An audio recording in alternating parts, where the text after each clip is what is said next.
If one day you wake up and realize you've spent the last 5 or 10 years just trying not to look like a failure in front of other people, honestly, congrats! At least today you're awake enough to see you've already wasted a chunk of your life. It sounds harsh, but let's be real. If your secret goal is just don't embarrass myself, the price you're paying is your entire life. At this point, the question is no longer, how do I avoid pain? The real question is, how do I turn this pain into a leap forward? Don't just ask, how do I hurt less? Start asking, how do I make sure this hurt isn't wasted? And here's the crazy part.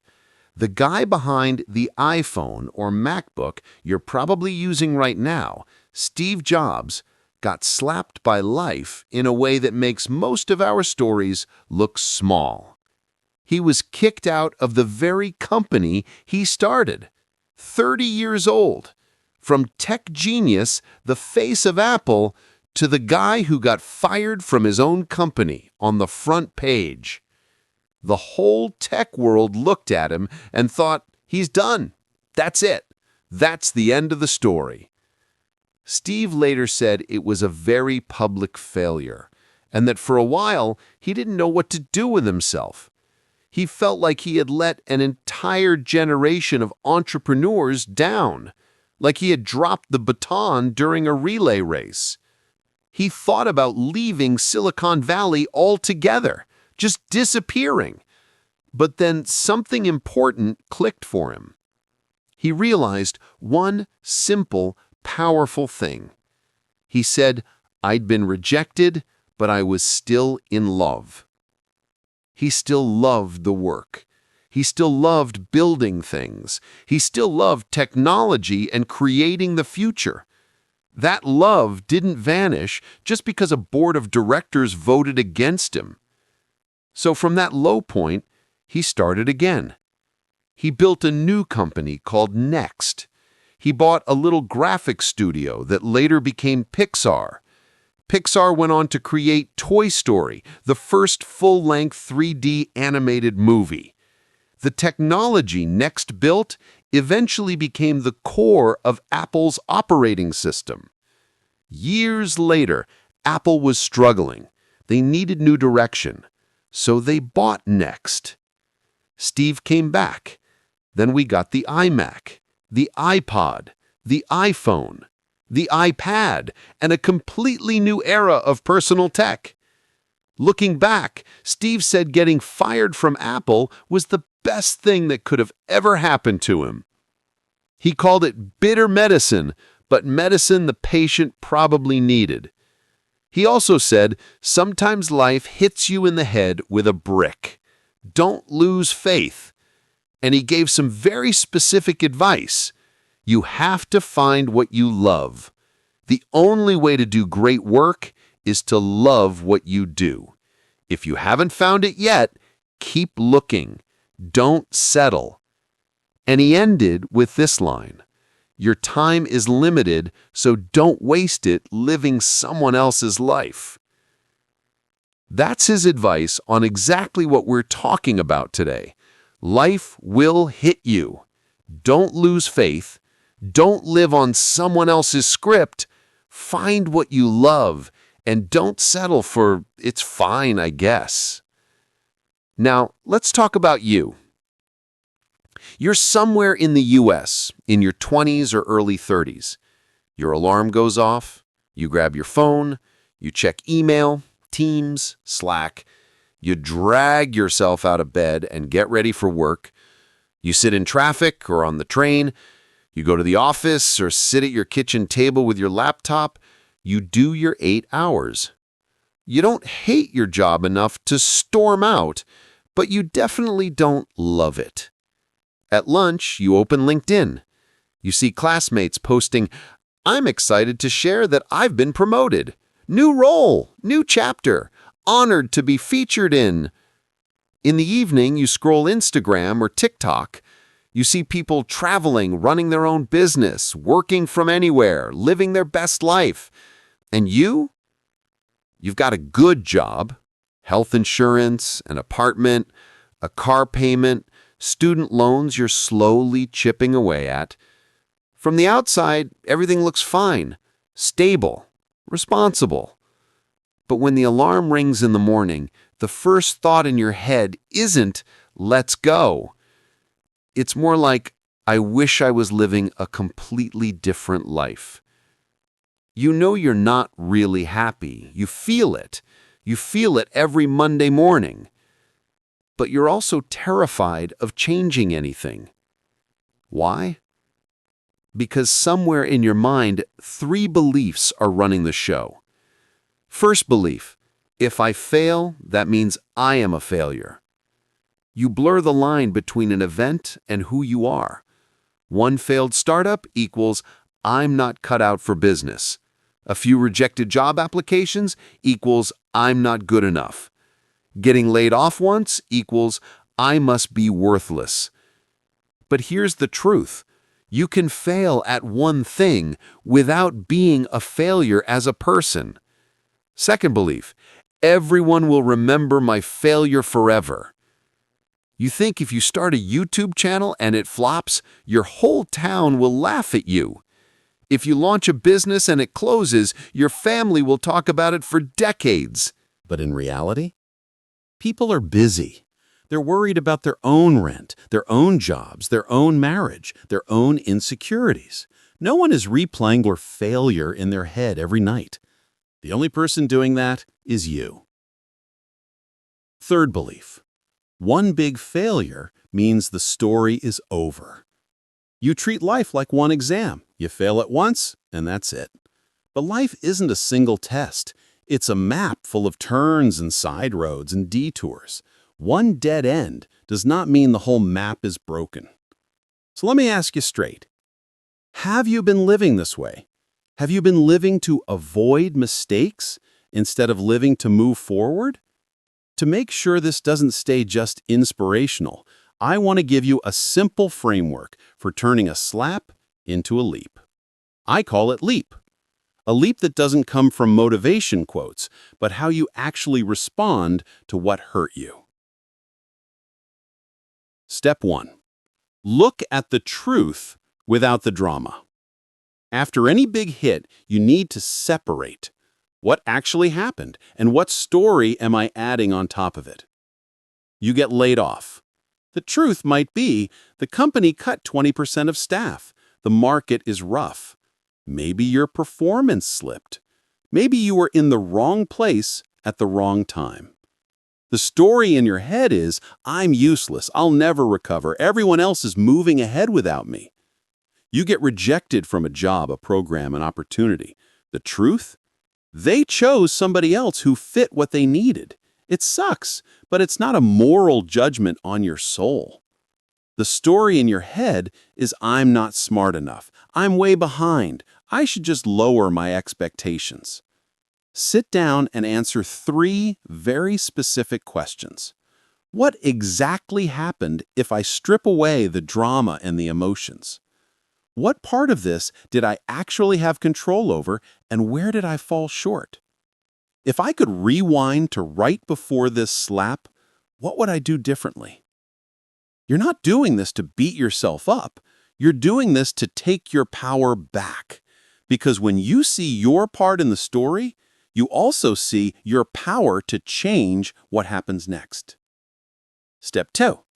Separate I failed from I am a failure. This is where the shame starts to loosen its grip. You are allowed to say, I failed at that business. You are not allowed to say, I am a failure, so I don't get to try again. One event can't define an entire human being. Try this little exercise. Write this down. Don't just think it. I failed at, but that does not mean I am. For example, I failed at my first startup, but that does not mean I'm stupid, worthless, or banned from ever building a business again. Remember this line. You failed at something, that does not mean you are failure. Say it again if you have to. Step 3. rewrite the meaning of the slap.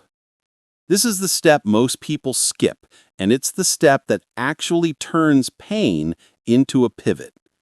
Ask yourself honestly, if I had to believe this happened for me, not to me, what could it be trying to teach me? You got laid off.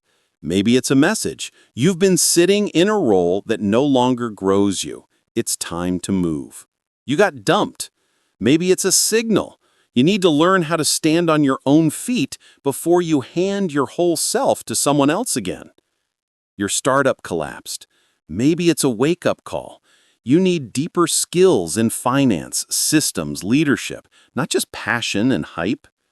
For Steve Jobs, getting kicked out of Apple was the thing that forced him out of the successful CEO identity and back into the mindset of a beginner.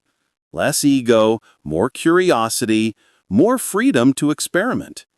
Instead of why is this happening to me, start asking, what am I going to do with what's already happened? That's where your power lives. Step 4. Choose one small, bold step to start again. This is where a lot of people freeze. After a slap, some people give up entirely. Others try to redesign their entire life on a whiteboard in one night. The bigger they make the plan, the more impossible it feels. The more impossible it feels, the more they do nothing. You don't need to quit your job tomorrow. You don't need to sell your stuff and drive across America. You don't need a dramatic new life montage. You need two things. One direction you want to grow toward over the next few years. One small step you can take in the next 24 to 72 hours. It could be signing up for an online course, starting a small project to build a portfolio, sending one email asking someone you respect for honest advice, turning Netflix off an hour earlier to work on something that belongs to you. Then commit to that step every day or every week for the next 30 days. Not perfect, not huge, just consistent. Because here's the truth. The big leaps in your life rarely come from one dramatic moment. They come from 100 small decisions you were finally brave enough to make. Maybe you're thinking right now, sounds good, but my life is not that simple. Maybe you've got a family, kids, parents who need your help, rent, health insurance, medical bills, debt. You're thinking, I can't afford to fail. I don't have the luxury to start over. I get it. And I'm not going to throw some irresponsible line at you like, just follow your passion and the money will come. No, life doesn't work like a motivational poster. But here's the distinction you do need to make. Starting again does not always mean burning everything down. Sometimes starting again looks like this. You keep a job that pays the bills for now. You show up, you do your best. But outside of those hours, you quietly build something new. You learn, you create, you connect, you move, even if it's slow. You might also be thinking, I'm 30. I'm 32. I'm 35. Isn't it too late? So think about it this way. 5 years from now, 10 years from now, that time will pass either way. You'll still arrive at 35, 38, 40, unless something truly unexpected happens. The question is not, is it too late? The question is, when I get there, do I want to say, at least I tried, or do I want to say, I wish I had had the courage to start? You might also ask, what if I try and I fail again? The odds are pretty high that you will fail at something again. That's called being alive. But hear me on this. The goal is not a life with no failure. The goal is a life where failure no longer has the power to define who you are or decide how small you're allowed to be.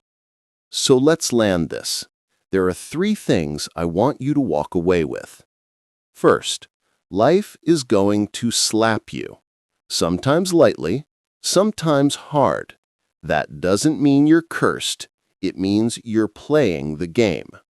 Second, the slap does not automatically turn into a leap. It only becomes a leap if you're willing to look at it honestly, separate what happened from who you are, rewrite its meaning, and then take one small brave step in a new direction. Third, your pain, if you let it, can become the most powerful part of your story, but only if you don't waste it. Don't waste your pain. Don't waste your pain. When this video ends, don't just nod, swipe away, and drown the discomfort in another 3 hours of scrolling. Spend 5 minutes. Open the Notes app on your phone and answer 2 questions. What's the biggest slap I've taken in the last few years? If it was actually here to help me grow, what might it be trying to teach me?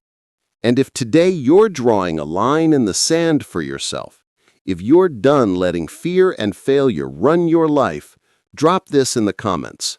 I won't waste this pain. Not for the algorithm, for you, so your own eyes can see the decision you just made. If you're in a messy season, feeling behind, feeling lost, go watch the rest of the Don't Waste Your Life playlist. Don't spend another 3 hours numbing yourself with a show you won't even remember next week. Spend that time building a version of you that you won't be ashamed to look back on. You can't change the slap that already happened, but starting today, you can choose one thing. What are you going to do with it?